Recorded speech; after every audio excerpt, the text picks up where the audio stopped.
بسم اللہ الرحمن الرحیم۔ حضرت لوط علیہ السلام کا شہر صدوم ہے جو ملک شام میں صوبہ حمص کا ایک مشہور شہر ہے۔ حضرت لوط علیہ السلام بن ہاران بن تعرخ یہ حضرت ابراہیم علیہ السلام کے بھتیجے ہیں۔ یہ لوگ عراق میں شہر بابل کے باشندہ تھے۔ پھر حضرت ابراہیم علیہ السلام وہاں سے ہجرت کر کے فلسطین تشریف لے گئے اور حضرت لوط علیہ السلام ملک شام کے ایک شہر اردن میں مقیم ہو گئے۔ اللہ تعالیٰ نے آپ کو نبوت عطا فرما کر صدوم والوں کی ہدایت کے لیے بھیج دیا۔ شہر صدوم کی بستیاں بہت آباد اور نہایت سرسبز و شاداب تھیں اور وہاں ہر طرح کے اناج اور قسم قسم کے پھل اور میوے بکثرت پیدا ہوتے تھے۔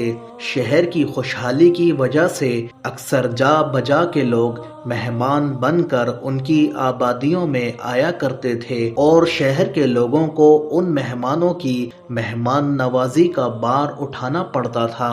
اس لیے اس شہر کے لوگ مہمانوں کی آمد سے بہت ہی کبیدہ خاطر اور تنگ ہو چکے تھے، مگر مہمانوں کو روکنے اور بھگانے کی کوئی صورت نظر نہیں آ رہی تھی۔ اس ماحول میں ابلیس لعین ایک بوڑھے کی صورت میں نمودار ہوا اور ان لوگوں سے کہنے لگا کہ اگر تم لوگ مہمانوں کی آمد سے نجات چاہتے ہو تو اس کی تدبیر یہ ہے کہ جب کوئی مہمان تمہاری بستی میں آئے تو تم لوگ زبردستی اس کے ساتھ بدفعلی کرو۔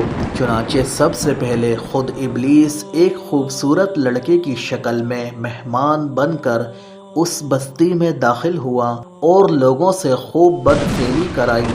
اس طرح یہ فعل بد ان لوگوں نے شیطان سے سیکھا۔ پھر رفتہ رفتہ اس برے کام کے یہ لوگ اس قدر عادی بن گئے کہ عورتوں کو چھوڑ کر مردوں سے اپنی شہوت پوری کرنے لگے۔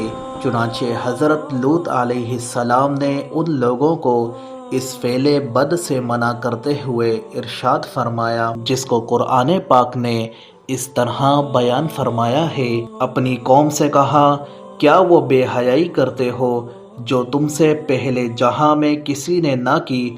تم مردوں کے پاس شہوت سے جاتے ہو عورتیں چھوڑ کر، بلکہ تم لوگ حد سے گزرنے والے ہو۔ حضرت لوط علیہ السلام کے اس اصلاحی اور مصلحانہ وعظ کو سن کر ان کی قوم نے نہایت بے باکی اور انتہائی بے حیائی کے ساتھ کیا کہا، اس کو قرآن کی زبان سے سنیے۔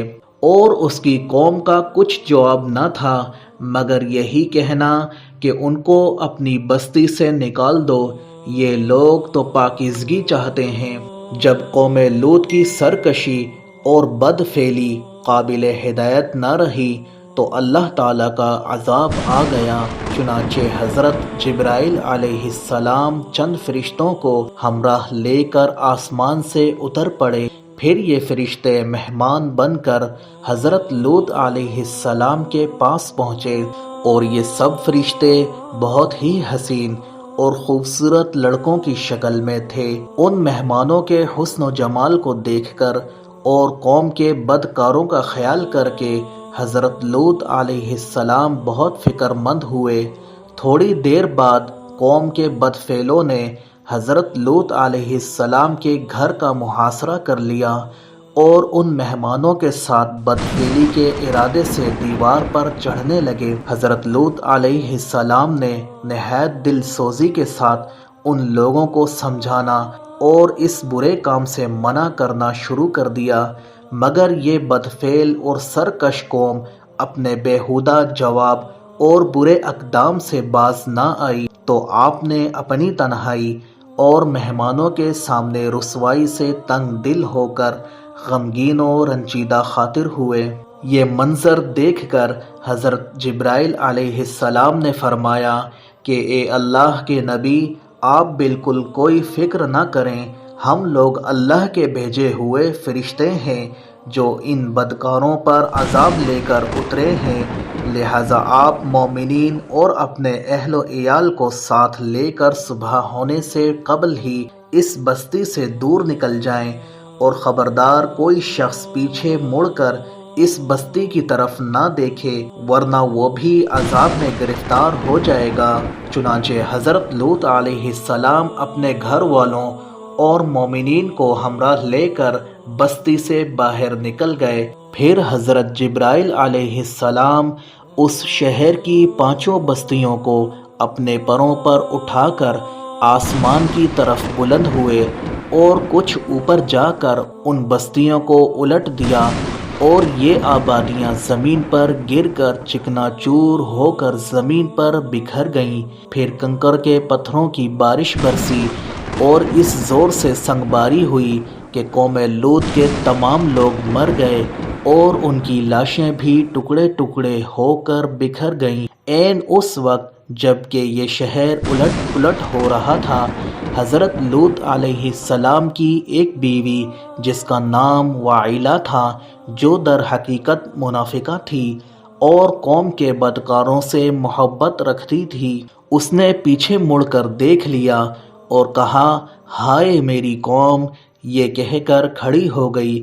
پھر عذاب الہی کا ایک پتھر اس کے اوپر بھی گر پڑا اور وہ بھی ہلاک ہو گئی۔ چنانچہ قرآن مجید میں حق تعالیٰ کا ارشاد ہے، تو ہم نے اسے اور اس کے گھر والوں کو نجات دی، مگر اس کی عورت وہ رہ جانے والوں میں ہوئی، اور ہم نے ان پر ایک بارش برسائی تو دیکھو کیسا انجام ہوا مجرموں کا۔ جو پتھر اس قوم پر برسائے گئے وہ کنکروں کے ٹکڑے تھے اور ہر پتھر پر اس شخص کا نام لکھا تھا جو اس پتھر سے ہلاک ہوا۔ اس واقعے سے معلوم ہوا کہ لواطت کس قدر شدید اور ہولناک گناہ کبیرہ ہے کہ اس جرم میں قوم لوط کی بستیاں الٹ پلٹ کر دی گئیں اور مجرمین پتھروں کے عذاب سے مر کر دنیا سے نیست و نابود ہو گئے۔ منقول ہے کہ حضرت سلیمان علیہ السلام نے ایک مرتبہ ابلیس لعین سے پوچھا کہ اللہ تعالیٰ کو سب سے بڑھ کر کون سا گناہ ناپسند ہے؟ تو ابلیس نے کہا کہ سب سے زیادہ اللہ کو یہ گناہ ناپسند ہے کہ مرد مرد سے بدفعلی کرے اور عورت عورت سے اپنی خواہش پوری کرے، اور حدیث میں ہے کہ عورت کا اپنی شرمگاہ کو دوسری عورت کی شرمگاہ سے رگڑنا یہ ان دونوں کی زنا کاری ہے جو گناہ کبیرہ ہے۔